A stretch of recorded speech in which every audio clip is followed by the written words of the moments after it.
5 signs your marriage can still be saved. This is part 2 of the Saving a Marriage in Crisis series. Watching part 1 is very important.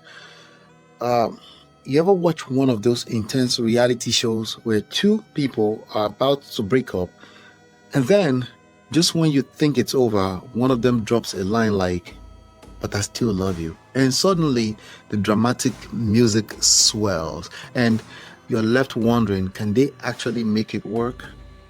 Well, if your marriage is on the rocks right now, let me tell you, you might just be in your own reality show moment. But instead of waiting for dramatic music, let's talk about 5 clear signs that your marriage can still be saved. And trust me, if you've been binge watching breakup advice on TikTok or listening to your friend who got out of a relationship last week and suddenly thinks they're a therapist, you need this. I'm Ola, one half of a partnership with my wife Lola. We launched lolaandola.com in 2018, co-authored the book Get My Marriage Back, and we've helped countless individuals and couples get their marriage back. And not just back, but better. So let's get into it. Sign number 5.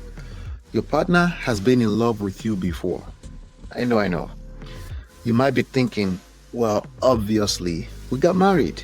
Well, listen, this is important because if your partner has ever truly loved you, that love didn't just disappear or die or disappear into the abyss overnight. Love doesn't work like a light switch, right? It's more like Wi-Fi. Sometimes it gets weak, sometimes it disconnects, but it's usually still there, waiting to reconnect. And let me tell you about one of our clients, Lisa. Lisa was convinced her husband Mike had fallen completely out of love with her. He barely spoke to her, stopped complimenting her, and seemed checked out. But when she brought up divorce, his face changed.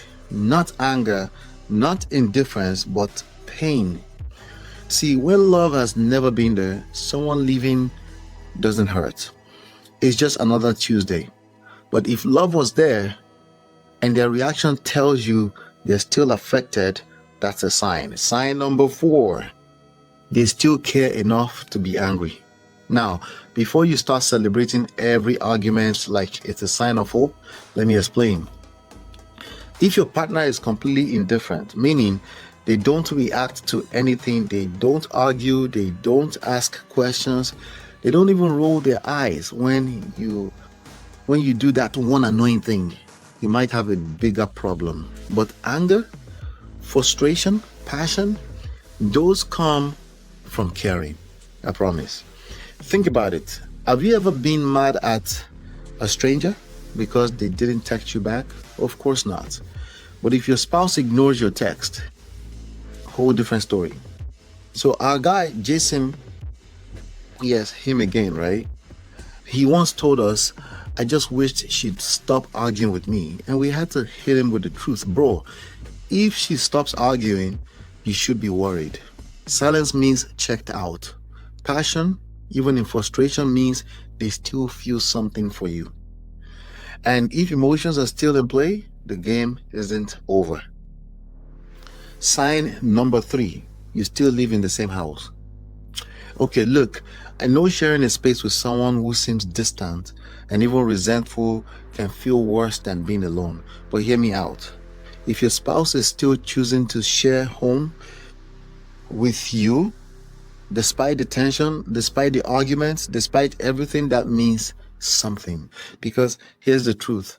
When people really want out, they leave. Even if it's to sleep on their cousin's couch for a week. So if they're still under the same roof, it's not just about convenience. On some level, they're still tied to this life with you. All right, so, and speaking of being tied together, sign number 2, your lives are infrastructurally connected. I know, infrastructural sounds like something from a government report, but stick with me. If your lives are still intertwined, you share finances, mutual friends, routines, responsibilities, that means walking away is not simple. And listen, I'm not saying staying together for convenience is the goal here. But when your lives are deeply connected, it means both of you have something to lose. One of our clients, Erica, once told us we barely even talk. But when I mentioned splitting accounts, he got super uncomfortable. And I had to tell her that that that discomfort, that means he's not emotionally detached. He still feels something. Because when someone is truly done, they don't flinch at separation. They are already mentally packed. Sign number one, you have kids together. Now, before some woke social media guru jumps in the comments talking about kids aren't a reason to stay in a toxic marriage, relax. That's not what I'm saying. But let's be real, having children together isn't just a shared responsibility. It's a deep, lifelong connection. Kids don't fix marriages, but they do give couples a reason to try harder before calling it quits. And sometimes that reason to try is enough to spark real change. One of our clients, Mark, was this close to signing divorce papers, but one night his kid asked, "Are you and mommy still best friends?" And that hits different because kids see different. They see everything. They feel the shifts. And sometimes just realizing that can be the wake-up call a couple needs. By the way, if anything I just said is making you rethink your situation, go ahead and hit like because we're just getting started. And while you are at it, subscribe and turn on your notifications so you don't miss what's coming next. All right? So we've covered the signs, 5 signs that your marriage can still be saved. But what do you do if you recognize them? That's exactly what we're tackling in the next video. What to do when your marriage feels hopeless. But before you go, let's start up some conversation. Okay, I have a question for you. Do you think staying together for the kids is ever the right move? Or is it just delaying the inevitable? Drop your thoughts in the comments. I want to hear what you think. And if you need personal coaching, to figure out your next steps, go to www.getmymarriageback.com or click the link or the button around this video, and I'll be right back with what to do when your marriage feels hopeless.